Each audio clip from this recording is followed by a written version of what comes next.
दोस्तों, प्रकृति का खजाना अनमोल और असीमित है। खासकर बारिश के मौसम में जगह जगह पर वनस्पतियां लग जाती हैं। कुछ पौधे अपने आप ही लगाते हैं और इनमें हम बेमतलब का सर दर्द या कचरा समझकर, जंगली घास फूस समझकर उखाड़ कर फेंक देते हैं। दोस्तों, कुछ पौधों के बारे में आज मैं आप सभी को बताने जा रही हूँ। यह हमारे आस पास में ही मौजूद होता है और इन्हें हम कचरा नहीं, बहुत ही ज़्यादा कीमती और अनमोल रत्न कहना चाहेंगे। हीरे मोती से भी ज़्यादा कीमती होते हैं। ये इनका औषधीय महत्व सर्वोपरि होता है। आज एक ऐसे ही छोटे से पौधे के बारे में बताने जा रही हूँ। मेरे घर के आसपास में यह पौधा बहुत ही ज़्यादा लगा हुआ है और मैं चाहती हूँ कि आपको भी इसकी जानकारी हो। आप सभी स्क्रीन पर देखकर इस पौधे के बारे में समझ चुके होंगे कि यह किस चीज़ का पौधा है। और अब मैं आपको बताऊंगी कि इस पौधे का क्या नाम होता है और इससे हमें क्या क्या फायदे होते हैं। आप इसके पौधे को जानकर चौंक जाएंगे दोस्तों, और इसके बाद से आप इसे बेमतलब का कचरा समझकर कभी भी उखाड़ कर नहीं फेंक पाएंगे। इस बात की गारंटी मैं लेती हूँ। तो दोस्तों, हमारे यहाँ पर इस पौधे छोटा धतूरा के नाम से जाना जाता है। अलग अलग गांव शहरों में अलग अलग नाम से इन्हें जाना जाता है। हमारे यहाँ पर छोटा धतूरा कहते हैं। आपके यहाँ पर किस नाम से जाना जाता है कमेंट्स में मुझे जरूर बताइएगा। कई लोग इसे छोटा गोखुर भी कहते हैं। कई जगहों पर इसे खागरा कहा जाता है, कहीं शंखा होली और कहीं कांथू बोलते हैं। कई जगह पर इसे काटा गोली कहते हैं और अंग्रेजी में इसे कॉक लवर कहा जाता है।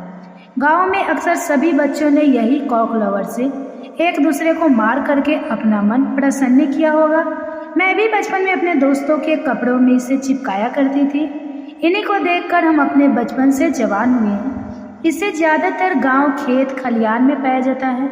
अगर साफ साफ शब्दों में कहूँ तो कॉक लवर सोने, चांदी, हीरे मोती से भी ज़्यादा कीमती होता है दोस्तों। और आज मैं आपको इसके बीज के बारे में भी बताऊंगी। इसके जो बीज होते हैं वह कांटे युक्त होते हैं। जनवरी या फरवरी के महीने में इसमें बीज आना शुरू हो जाते हैं। पहले हरे रंग के बीज होते हैं और फिर धीरे धीरे यह भूरे रंग के बीज बन जाते हैं और यह बहुत ही औषधीय गुणों का भंडार होते हैं दोस्तों। शायद आपको पता नहीं होगा कि एक बहुत ही अच्छी जड़ी बूटी भी है, अमृत तुल्य है, महाशक्तिशाली है। इस जड़ी बूटी के आगे बड़ी बड़ी डॉक्टरी या मेडिसिन भी फेल हो जाती है। तो आप सभी इसे कचरा या सिर दर्द समझकर ना फेंके। ये एक पावरफुल जड़ी बूटी है जो कि बरसात के मौसम में अपने आप ही लग जाती है। कांटे युक्त इसके फल होते हैं दोस्तों। हम सभी को भारत भूमि को धन्यवाद करना चाहिए। हम ऐसे देश में रहते हैं जहाँ आज भी यंत्र तंत्र सर्वत्र जड़ी बूटियाँ हर जगह फैली हुई है। इन्हीं जड़ी बूटियों के लिए विदेशी लोग तरसते हैं कि कहीं से उन्हें यह पौधा मिल जाए। तो ईश्वर का हमें धन्यवाद करना चाहिए कि हम ऐसी भारत भूमि में आज भी रहते हैं जहाँ पर अमृत की तरह शक्ति रखने वाले पेड़ पौधे आज भी मौजूद हैं दोस्तों। आप सभी देख लीजिए कि एक दिन ऐसा जरूर आएगा जब हर कोई इन पेड़ पौधों को अपने गले लगाएगा, जड़ी बूटियों को गले में पहने और अंग्रेजी दवाइयों को छोड़ करके इन्हीं की तरफ दौड़ता हुआ चलाएगा। क्योंकि जड़ी बूटियों में अमृत होता है, साक्षात ईश्वर का वास होता है।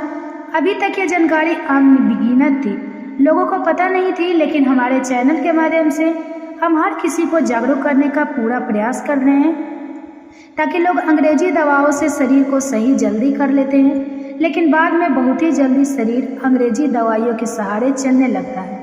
ऐसी दवा शरीर को जीते जी ही मार देती है, लेकिन पेड़ पौधे से निकला अमृत शरीर को अमर बना देता है, ताकतवर बना देता है, बुढ़ापे में भी जवानी की शक्ति रहती है। तो चलिए अब मैं आपको बताती हूँ कि किन किन बीमारियों में यह फायदेमंद है। देखिए, इसकी जो पत्तियाँ होती हैं उन्हें पीस करके अगर इनका रस निकाल करके अपने बालों में लगाया जाए तो आपके बालों का गंजापन दूर हो जाता है, नए बाल उगना शुरू हो जाते हैं। बालों के लिए एक अमृत का काम करता है दोस्तों। इसे कोई भी लगाता नहीं है, बल्कि आसानी से सड़क के किनारे या खाली स्थानों पर अपने आप ही उग जाते हैं। यह पौधा अगर आपके आसपास में मौजूद है और अगर किसी को सर दर्द की बहुत ज़्यादा परेशानी है तो इसके पत्ते को पीस करके 2 से 3 बूंद रस के अंदर दही मिला करके अगर आप सिर के ऊपर मालिश करते हैं तो आपको आराम मिलता है। अक्सर मौसम बदलने से सर्दी खांसी बच्चों को हो ही जाती है और यहाँ तक कि बड़ों से भी हो जाती है। इसके पत्तों को छांव में सुखाकर दूध के साथ सेवन करने से सर्दी खांसी तुरंत ही खत्म हो जाती है। दोस्तों यह हर प्रकार की कमजोरी को दूर करने के लिए भी रामबाण का कार्य करता है। देखिए आजकल के समय में ज़्यादातर लोग कमजोरी की समस्या से परेशान हैं, क्योंकि हमारा लाइफ स्टाइल इतना ज़्यादा खराब हो चुका है कि हम अपने शरीर को और ज़्यादा ध्यान नहीं दे पाते, सारे पोषक तत्व उन्हें नहीं पहुंचा पाते। तो चलिए जानते हैं कि कैसे इसका सेवन करना चाहिए। तो इनके पत्तों को सबसे पहले सुखा करके एक चूर्ण बना लें और फिर दूध के साथ सेवन करने से आपके अंदर यौन शक्ति बढ़ती है, कमजोरी दूर हो जाती है। बहुत ही सिंपल सा उपाय है दोस्तों, आप इसका इस्तेमाल कर सकते हैं। यह मर्दों में ढीलेपन को भी दूर करता है, बहुत ही कारगर सिद्ध होता है।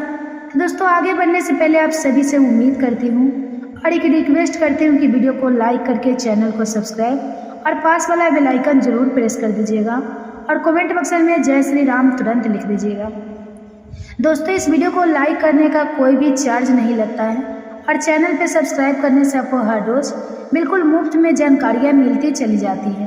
और अब मैं आप सभी को इस पौधे का एक और चमत्कारी उपाय बताती हूँ। चर्म रोग पर इसका रस लगाने से धीरे धीरे चर्म रोग बिल्कुल ही समाप्त हो जाता है, ठीक हो जाता है। दोस्तों अक्सर फोड़े फुंसी बच्चों को लग ही जाते हैं या फिर घाव हो जाते हैं, तो उसमें भी इसकी पंक्तियाँ का पेस्ट लगाए थोड़ी ही देर में फुंसी ठीक हो जाती है। चेचक के जो दाग होते हैं उनमें भी यदि इन पंक्तियों का रस लगाया जाए तो दाग धब्बे बिल्कुल ही दूर हो जाते हैं, घाव ठीक हो जाते हैं। ऐसा कहा जाता है कि नासूर तक इस रोग से ठीक हो जाता है। तेल कैसे बनाना है, चलिए मैं ये बताती हूँ कि बालों के लिए तेल कैसे बनाया जाए। इसका तो आप किसी भी प्रकार का जो भी तेल इस्तेमाल करते हैं उसमें आप इसके रस को मिला लें और फिर अपने बालों पर अप्लाई करें। आप जो भी तेल का इस्तेमाल करते हो, चाहे नारियल तेल हो या सरसों तेल हो, सबसे पहले छोटे गोखुर की कुछ पंक्तियाँ लें और इस तेल में डाल करके तेल को गर्म कर लें, उबाल लें और उसे छान करके हर रोज अपने सिर के स्पल में मालिश करें। ऐसा करने से आपके सिर में कभी भी सफ़ेद बाल की समस्या नहीं होगी, बाल हमेशा काले और घने बने रहेंगे। तो दोस्तों मुझे उम्मीद है कि आज के बाद से आप कभी भी इन पौधे को बेजान या फिर कचरा समझकर ना फेंकें और इन उपायों को, इन जानकारियों को अपने तक सीमित भी बिल्कुल भी मत रखिए, क्योंकि भारत भूमि में ऐसी जानकारियाँ छुपी हुई है जो धीरे धीरे बिल्कुल ही विलुप्त होती जा रही है। दोस्तों हमारी हर समस्या का समाधान हमारे आसपास में ही मौजूद होता है, लेकिन जानकारी के अभाव की वजह से हम परेशान होते रहते हैं। तो आज के बाद से आप इन जड़ी बूटियों को या पंक्तियों को कचरा समझकर ना फेंकें। देखिए पेड़ पौधे वनस्पति जड़ी बूटी की जानकारी होना बहुत ज़रूरी है। कई लोग ऐसे होते हैं जिन्हें पेड़ पौधों की जानकारियाँ ना होने की वजह से वो बार बार पैसा खर्च करते रहते हैं और लाइलाज बीमारी से जूझ रहे होते हैं। हर प्रकार की जड़ी बूटियाँ, हर प्रकार के पेड़ पौधे में कुछ ना कुछ गुण अवश्य होते हैं और अगर आपको पहले से ये जानकारियाँ पता होती हैं तो आपको परेशान होने की आवश्यकता नहीं होती है। इस वीडियो को ज़्यादा से ज़्यादा अपने परिवार के हर एक सदस्य और अपने दोस्तों के साथ शेयर अवश्य कीजिएगा। वीडियो पसंद आया तो वीडियो को लाइक करने के साथ चैनल को सब्सक्राइब और पास वाला बेल आइकन जरूर प्रेस कर दीजिए। मिलते हुए एक नए वीडियो के साथ, आपकी नई समस्या के नए समाधान के साथ। तब तक के लिए जय श्री